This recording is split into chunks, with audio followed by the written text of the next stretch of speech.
Bonjour, je suis ravie que tu sois là. Je suis Prelate et je te souhaite la bienvenue dans notre communauté Équilibrio et Chaos. Ici, tu trouveras des conversations à cœur ouvert, mais avec les pieds bien ancrés au sol pour t'inspirer à naviguer dans le chaos du monde tout en trouvant ton équilibre. Et dans l'épisode d'aujourd'hui, je veux commencer par une phrase que j'ai lue et qui m'a beaucoup touchée. Tu connais cette sensation quand tu lis quelque chose et que ça te transperce le cœur? Alors je vais la partager avec vous, c'est la phrase suivante. Je vais partager. La sagesse de la vie consiste à éliminer ce qui n'est pas essentiel. Je vais relire une fois de plus traduction libre de prix, d'accord? Peut-être que la traduction n'est pas exacte à 100%, mais c'est ce qu'il veut dire. La sagesse de la vie consiste à éliminer ce qui n'est pas essentiel. Et là, on arrive à la question qui revient sans cesse. Qu'est-ce qui est essentiel dans ta vie? Essentiel pour toi, ma chère auditrice, mon cher auditeur? C'est la question qui revient sans cesse. Et quand je m'assois et que j'évalue, que je médite sur ce qui est essentiel pour moi ou non, beaucoup de choses me viennent à l'esprit, beaucoup d'émotions refont surface. Parce que je suis dans une phase de ma vie qui est très chargée, c'est une période très animée, qui est celle d'élever de jeunes enfants. Et c'est merveilleux, c'est chaotique. Beaucoup de choses, une charge énorme. Mais je me souviens aussi de mes périodes où je n'avais pas d'enfants, ou quand j'étais adolescente, ou avant de me marier. Et j'espère que j'aurai encore beaucoup d'autres phases devant moi, que j'aurai encore beaucoup de temps à vivre, beaucoup d'autres phases à venir, et savourer d'autres saveurs. Mais quand je réfléchis à la phase au moment où j'en suis, parce que je refuse de penser à la vie autrement qu'en différentes phases et saisons. Alors, on doit toujours se mettre en phase avec le moment qu'on traverse, avec notre phase, avec la saison que l'on est en train de vivre. Quelle est ta saison en ce moment? Quel est ton besoin maintenant? Qu'est-ce qui est essentiel pour toi maintenant? Et dans cette saison de ma vie, c'est très facile. Et je crois que beaucoup d'entre vous vont se reconnaître dans cette douleur. C'est difficile d'avoir du temps pour soi. Parce qu'il semble qu'il y ait 1 million de choses et de besoins qui passent avant nous, n'est-ce pas? Il y a le bébé qui pleure. C'est l'enfant qui tombe malade, c'est la maîtresse de l'école qui appelle pour parler avec toi. Et tout cela s'ajoute à ton travail, à tes propres obligations, aux tâches de la maison, à faire la vaisselle, à laver et plier le linge. Enfin, quoi que ce soit dans ta réalité, n'est-ce pas? Je sais que ma réalité ressemble beaucoup à ça. Où sont ses vêtements? Il a grandi, il faut en acheter de nouveaux. Et où est la vaisselle? Mon Dieu, on dirait qu'elle ne finit jamais. Le linge, on dirait qu'il y a toujours des vêtements à laver, on dirait qu'il y a toujours quelque chose à faire à l'école, que j'ai raté, que j'ai oublié, qu'il s'est passé quelque chose. En plus, les exigences de mon couple. Parce qu'après tout, n'est-ce pas? Écoutez, ça ne sert à rien de faire semblant que mon mari n'est pas à la maison. C'est ça la vérité. Et on se regarde et on se dit « Attends, on a décidé d'avoir un enfant ensemble parce qu'on s'aimait, on s'aime, oups !»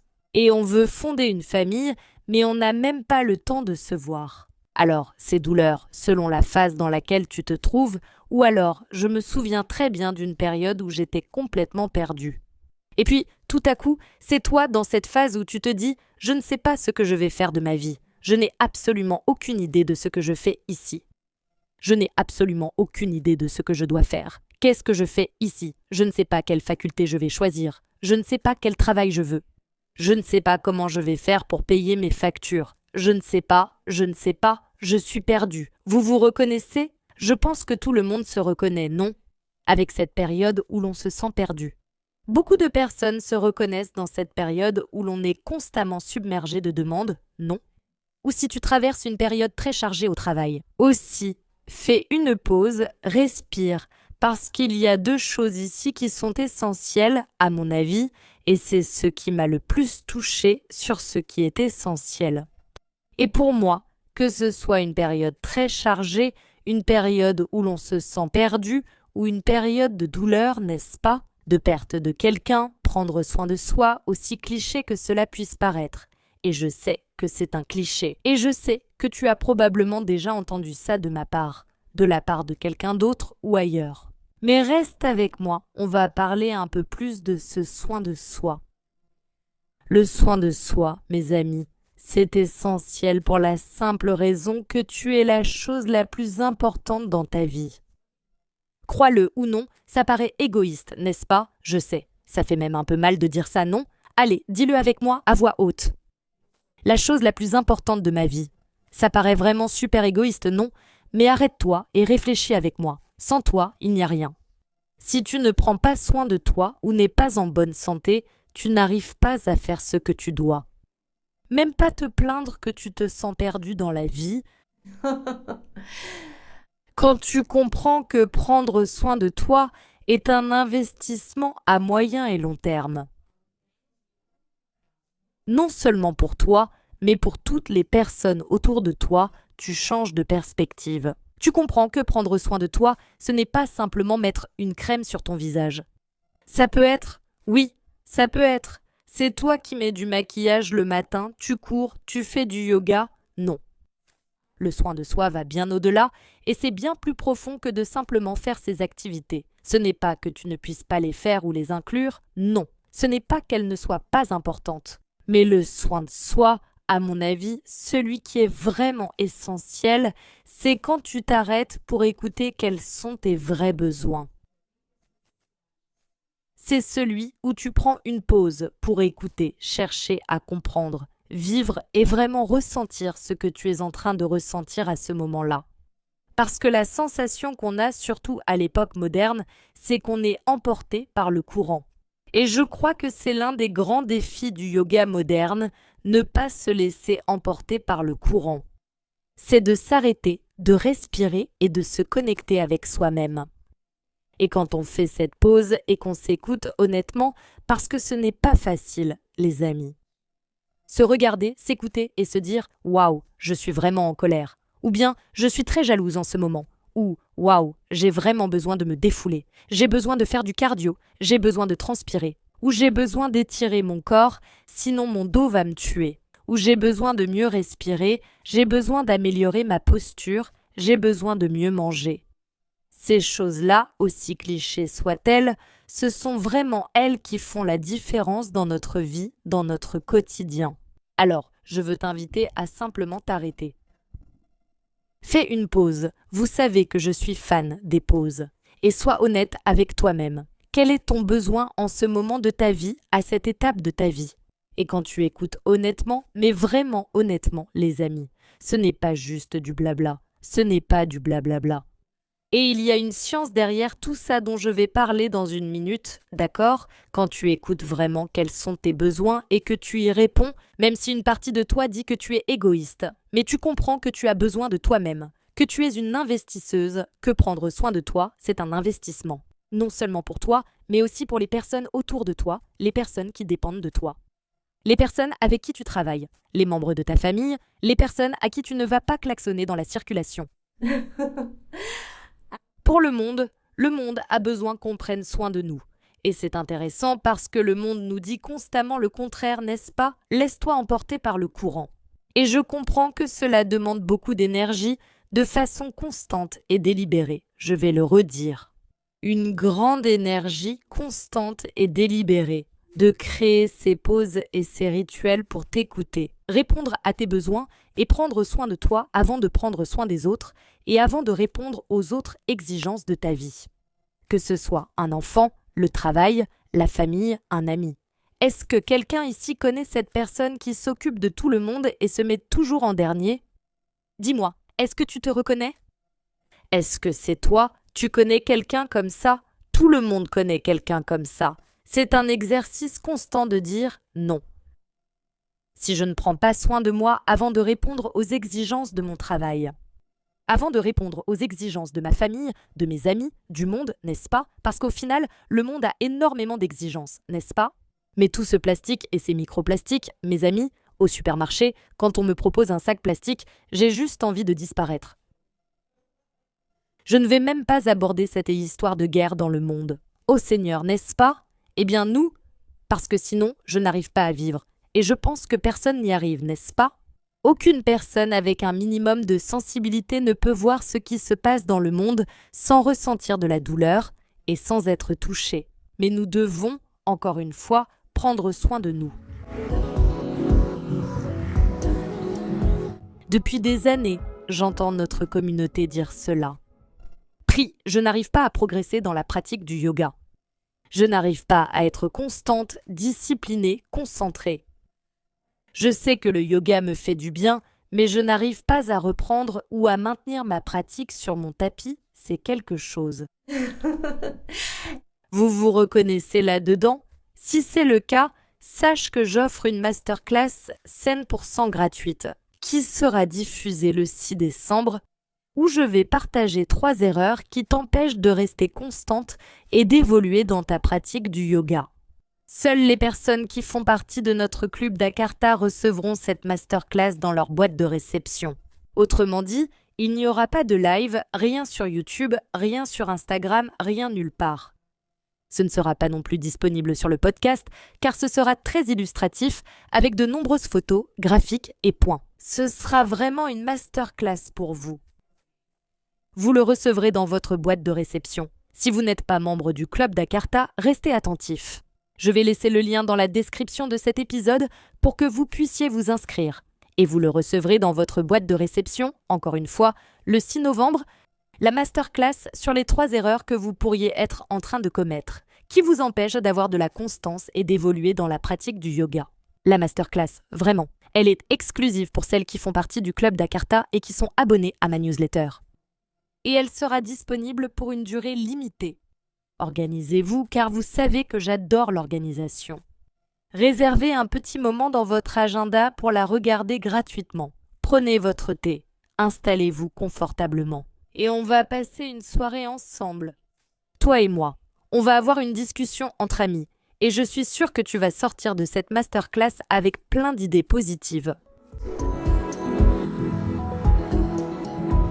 Qu'est-ce qu'on peut faire ? Je crois que prendre soin de soi, c'est une forme de rébellion. Tu sais, parce que quand tu prends soin de toi, tu te sens beaucoup mieux. Et quand tu te sens beaucoup mieux, en plus, les personnes autour de toi en bénéficient. Tu as beaucoup plus de clarté sur ce que tu dois faire, sur ce qui est important pour toi, sur ce qui est essentiel pour toi. Donc tu vis ta journée pas en pilote automatique. Par exemple, je suis une grande fan de commencer ma semaine le dimanche. Le dimanche, je m'organise pour la semaine. Ma journée commence à la fin de la journée précédente. J'essaie toujours de m'organiser pour avoir cette clarté sur ce qui est important, ce que je vais vraiment faire concrètement. Aller au marché, mettre de l'essence dans la voiture. Mes tâches au travail, et ainsi de suite. Par exemple, enregistrer ce podcast pour vous est dans mon calendrier. Et il y a une période de temps dédiée à cela. Et je dis, si ce n'est pas dans le calendrier, ça n'existe pas. Cependant, c'est fou combien d'élèves, filles et garçons viennent me dire « Pri, j'ai passé des heures sur mon téléphone sans voir le temps passer juste à faire défiler. C'est addictif, on reste dessus, avec tant de distractions. On est tout le temps sur le téléphone, les amis. Parfois, je suis au parc avec mes enfants et je vois la nounou ou le père, la mère avec l'enfant. Sur le téléphone. Je ne juge pas, parfois il faut être avec l'enfant tout en travaillant sur son téléphone. On ne sait pas ce que la personne fait, mais quand même. En 5 ans de maternité, je peux dire que ce n'est pas possible. Chaque fois que j'emmène mes enfants au parc, il y a toujours un parent ou une nounou en train de travailler sur son téléphone. Le rôle de la nounou est de s'occuper de l'enfant, pas d'être sur son téléphone. N'est-ce pas ? On voit que c'est constant. Je ne dis pas que tu ne peux pas être avec ton enfant et regarder ton téléphone. Mais voilà, cette distraction constante, on vit dans un monde constamment distrait. Tu comprends ? Donc si tu es constamment distraite, c'est ta propre rébellion. Tu vas dire « Non, je ne vais pas me distraire. Attends, je vais me concentrer ici. Et je vais me concentrer sur ce que je peux contrôler, c'est-à-dire moi-même. Et je vais prendre soin de moi. Et quand tu te sens perdu, que tu ne sais pas ce que tu vas faire de ta vie, ou quand tout va très mal, que tout est nul, tu te dis « Waouh, c'est vraiment mauvais en ce moment. Ce n'est pas agréable de vivre. » Si tu ne t'arrêtes pas, et que tu ne prends pas soin de toi, et que tu ne réponds pas à tes besoins, ça va continuer et ça va empirer. Tu comprends ? Mais si tu t'arrêtes, tu prends soin de toi, tu te dis « Non, c'est mauvais. » Mais tant pis, ça va être mauvais quand même, tu comprends. C'est mauvais, mais tant pis, je vais faire mon yoga. Je vais prendre mes 20 minutes de la journée et je vais prendre soin de moi. Et tu changes ton énergie. Et quand tu changes ton énergie, tu changes ton humeur. Les choses autour de toi, la vie autour de toi, changent aussi, n'est-ce pas? On attire des personnes plus sympas. Des circonstances plus agréables? Non, ton énergie évolue.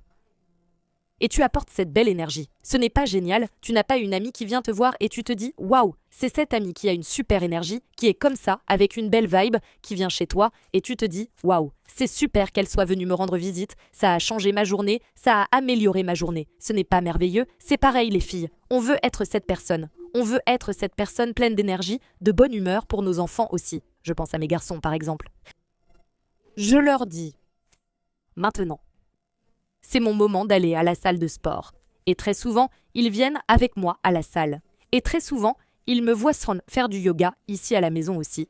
Et même, ils prennent mon tapis, ils le déroulent et ils font à côté de moi à leur façon, comme les enfants le font, n'est-ce pas? Mais c'est important pour moi que mes enfants voient que leur mère prend ce moment pour prendre soin d'elle, que je prends soin de moi, que je prends soin de mon corps, que je prends soin de mon esprit. Oliver d'ailleurs m'imite, il fait semblant de méditer. Il fait. E a criança aprende por imitação. Je veux que mes enfants grandissent et sachent qu'ils sont importants, qu'ils doivent prendre soin d'eux parce qu'ils en valent la peine. Et ils le sont. Ils investissent en eux-mêmes et dans tout le monde autour d'eux quand ils prennent soin d'eux, quand ils font attention à leurs besoins, à leurs sentiments et ainsi de suite, quand ils ne se laissent pas emporter par le courant, emportés par le troupeau, n'est-ce pas? Quand ils cherchent à vivre une vie consciente. Ça pour moi c'est essentiel, c'est « je vais en mettre une de plus ». Une phrase ici que j'ai aussi entendue, je me suis dit « ça a tout son sens ». Mais celle-ci, je ne l'ai pas lue, je l'ai entendue. Donc je ne suis pas sûre, d'accord? Parce que celle-là, je ne l'ai pas lue dans un livre, je l'ai entendue. Mais quelqu'un, une amie m'a dit comme ça, que Gandhi disait ceci. Oh là là. J'ai plein de choses à faire aujourd'hui. Alors, je vais devoir méditer 2 heures au lieu d'1. N'est-ce pas? Il méditait 1 heure tous les jours. Et quand il avait une journée très chargée, il méditait 2 heures. C'est-à-dire, plus ce qu'on te demande est important. Plus, dans les moments les plus difficiles de ta vie, dans les moments les plus éprouvants, ou dans les moments qui exigent le plus de toi, ou pendant certaines phases, ce sont exactement ces moments-là où tu as besoin de te connecter à toi-même d'une manière encore plus profonde. Profonde, où tu dois prendre encore plus soin de toi. Je sais que ce n'est pas facile, les amis. Je sais que parfois, on se perd. N'est-ce pas? C'est pour ça que j'enregistre cet épisode, parce que je suis là pour te tendre la main. Et je vais te raconter une histoire. Récemment, n'est-ce pas? Vous savez, vous qui m'écoutez, j'étais en Irlande avec mes garçons, je suis revenue. Et dès qu'on est arrivé, on est tombé malade. Genre, vraiment mal. D'abord Ben, puis moi, puis Oliver. Et un enfant malade, c'est très éprouvant physiquement, n'est-ce pas? Et là, toi aussi tu es malade, en train de t'occuper d'un enfant malade. Ceux qui l'ont vécu savent de quoi je parle. C'est exigeant. Énormément, physiquement. Émotionnellement aussi, tu as de la fièvre, tu prends des médicaments, mais tu dois quand même être là pour l'enfant, n'est-ce pas? Pendant que mon mari était en voyage, j'étais très fatiguée et j'ai commencé à pleurer. Pleurer, littéralement. Je suis allée dans la salle de bain et j'ai commencé à pleurer. D'ailleurs, qui ne connaît pas ça, ce truc d'aller dans la salle de bain, de se cacher dans la salle de bain, n'est-ce pas? Je pense que les mamans connaissent pas bien cette sensation. Mon Dieu, je vais m'enfermer dans la salle de bain et j'ai pleuré. Et il m'a dit comme ça, maman, tu vas bien? Il n'a pas demandé ça. Il a dit, tu pleures? Pourquoi tu pleures? J'ai dit, oh mon fils, je pleure parce que je suis très fatiguée, très fatiguée. Et lui, mais... Ensuite, je me repose, je lui ai dit. N'est-ce pas, quand ce sera plus calme, c'est que, vraiment, on n'a pas bien dormi, n'a pas bien dormi, et tout ça, et j'ai fini. J'étais épuisée, j'en pleure. Je lui ai dit, c'est intéressant. Il a regardé, ça a du sens. Quand je suis fatiguée, je ne me sens pas bien non plus. Exprimer ce besoin à mon fils est aussi intéressant. Je veux qu'il sache que tout le monde a ses besoins, que parfois on devient plus de mauvaise humeur ou triste si on ne dort pas bien, n'est-ce pas? Que dormir, c'est important. Et c'est autre chose aussi. Très souvent, à plusieurs phases et moments de ma vie, j'ai consciemment je n'ai pas dormi autant que j'aurais pu ou que j'aurais dû. N'est-ce pas? Parce que je répondais à d'autres besoins. Mais aujourd'hui, je suis dans une phase, dans un moment de ma vie où je donne la priorité à moi-même. Mon sommeil. Et quand je ne dors pas, je le sens. Et je lui ai dit comme ça. Écoute, c'est vrai, je suis vraiment en colère, tu sais. Je me mets en colère, je deviens irritable quand je ne dors pas. Mais dans un instant, papa sera là. Il va venir. Et on va avoir de l'aide, n'est-ce pas? Et je vais pouvoir me reposer. Il a dit, oui, quand papa arrivera, maman, tu pourras te reposer un peu plus. J'ai dit, voilà, c'est juste un moment, tu sais. Ça va passer bientôt. Et puis, quand mon mari est arrivé, on est restés ensemble et tout ça, tu vois. On s'était manqué, voilà. Et j'ai pris un moment pour moi, pour me ressourcer. Et j'ai été très claire là-dessus, genre, écoutez, maintenant, je m'en vais. Pour avoir mon moment à moi, c'est mon moment. Et je commence à voir ça, à l'intérieur. Par exemple, dans le comportement de mon fils, parfois, Ele vira e fala, mamãe, eu vou... ma chambre, pour que je puisse jouer. Parce que je suis ce qu'il a dit l'autre jour que j'ai trouvé très drôle. Il a dit comme ça. Alors, je suis très en colère. Alors, je vais respirer un coup. Je vais faire un tour, d'accord? Et genre, il est parti. Marcher dans la maison. Et c'est une constante. Les gens, ça n'a pas de fin. Je sais que c'est un peu désespérant, ce truc, que ça n'a pas de fin. Mais bon, c'est un peu désespérant, cette idée que, mon Dieu, je vais toujours. Devoir dormir, je vais toujours. Devoir manger, je vais toujours. Avoir 1 million de sentiments et de pensées. Dans ma tête, il y aura toujours des choses. De la vie, n'est-ce pas, que je vais devoir gérer. Parce que c'est ça, être adulte. Parce que c'est ça, être en vie. Mais nous aussi, on peut voir ça sous un nouveau jour. C'est que la raison pour laquelle on a ces douleurs, n'est-ce pas, de se sentir perdu, de se sentir débordé, de se sentir sans savoir ce qu'on va faire. Mon Dieu, qu'est-ce qui est essentiel, qu'est-ce qui ne l'est pas? Est-ce que je donne la priorité à ce que je devrais vraiment prioriser dans ma vie, dans ma réalité, à ce moment de ma vie, ici et maintenant? Dans mon cas, prendre soin de soi, et je crois que pour n'importe qui, prendre soin de soi. Oui, c'est ça. Essentiel, ce n'est pas un luxe, c'est quelque chose que tu dois faire, mais toutes ces exigences et ce travail, c'est parce qu'on est en vie et tomber amoureuse de la vie, tomber amoureuse de cette expérience, d'être ici et comprendre que vraiment, c'est une expérience, ça a tout son sens, ça fait toute la différence. Et j'espère que cette passion, cet amour pour la vie, n'est-ce pas, soit la phase dans laquelle tu es, le moment que tu vis. Qu'elle remonte à la surface et que tu dises « Waouh, je me suis réveillée ». Et regarde les choses que j'ai, les choses que je peux faire aujourd'hui, les choses que je choisis de faire aujourd'hui. N'est-ce pas? Quelles sont tes décisions du jour? Par exemple, je pensais à la vaisselle. J'en parle beaucoup car il y en avait beaucoup ici et aussi chez une amie. Et elle a dit comme ça, eh bien, tu peux ne pas faire la vaisselle, tu comprends? C'est un choix. Tu peux laisser l'évier se remplir de vaisselle jusqu'au plafond, mais tu laisses, ce n'est pas que je dois faire la vaisselle, non. Si tu ne veux pas faire la vaisselle pendant une semaine, la vaisselle va s'accumuler. Tu comprends? Regarde la différence. Mais je choisis de faire la vaisselle. Beaucoup de vaisselle, je choisis de faire la vaisselle parce que je veux ma cuisine propre. Parce que je ne veux pas vivre dans un endroit en ordre. Parce que je veux voir ma maison et l'endroit où je vis et où mes enfants grandissent comme un environnement sacré, comme un environnement qui doit être soigné. C'est mon choix, c'est moi qui décide. Et si tu t'arrêtes pour réfléchir, ta journée est faite de choix. Peut-être que tu penses que tu dois faire quelque chose, peut-être que tu penses que tu as besoin de faire quelque chose, mais peut-être que tu as vraiment besoin de le faire. Ce sera en étant honnête avec toi-même. Où tu es en train de choisir, tu comprends? C'est un endroit beaucoup plus valorisant quand tu t'en rends compte. Que tu as d'innombrables choix à faire tout au long de ta journée. Et à mon avis, l'un d'eux devrait être de t'accorder un moment pour prendre soin de toi. Tous les jours. Comme tu te brosses les dents, prends ta douche ou fais la vaisselle. Cela fait partie de ta routine, surtout dans les moments de plus grande demande. Comme Gandhi lui-même l'a dit, quand il a une journée très chargée, au lieu de méditer 1 heure, il médite 2 heures. Ou quand tu te sens perdu, triste, dans un moment difficile de ta vie. C'est alors que tu en as le plus besoin. Ce moment-là, pour toi, profondément, à l'intérieur de toi, pour te reconnecter à toi-même, du moins, c'est mon expérience, vraiment. Et depuis des années, c'est comme ça que je pratique le yoga. Le yoga est mon outil, celui que j'utilise tous les jours.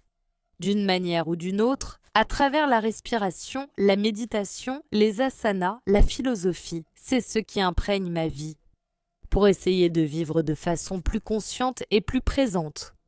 Et c'est mon outil pour prendre soin de moi.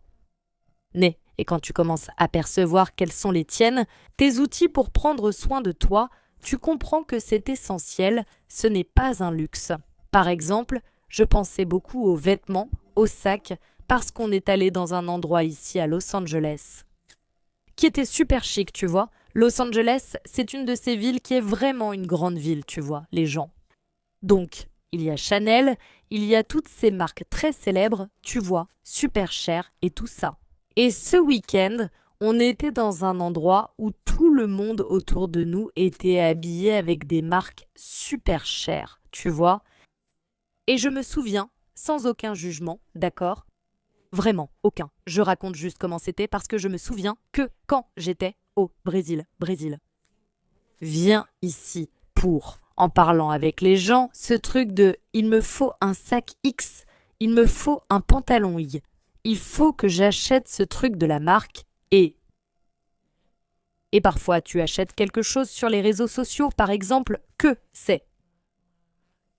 Parce que je l'adore, c'est Popflex, et j'achète beaucoup de choses chez Popflex.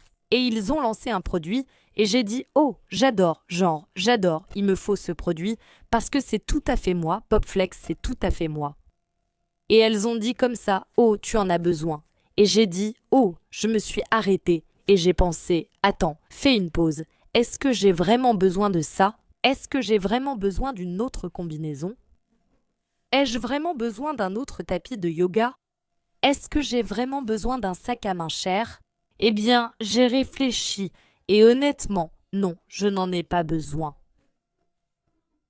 Mais si tu ne t'arrêtes pas pour te poser la question, regarde un peu tes affaires ou tes achats, maintenant que novembre approche, n'est-ce pas ?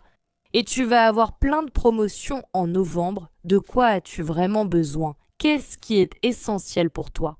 Je vais te laisser avec cette question. Aí, porque eu acredito que Pour moi, prendre soin de soi n'est pas un luxe, c'est essentiel. C'est ça, alors, notre belle et merveilleuse communauté, continuez à faire ce qui est possible et souvenez-vous que faire de votre mieux est largement suffisant.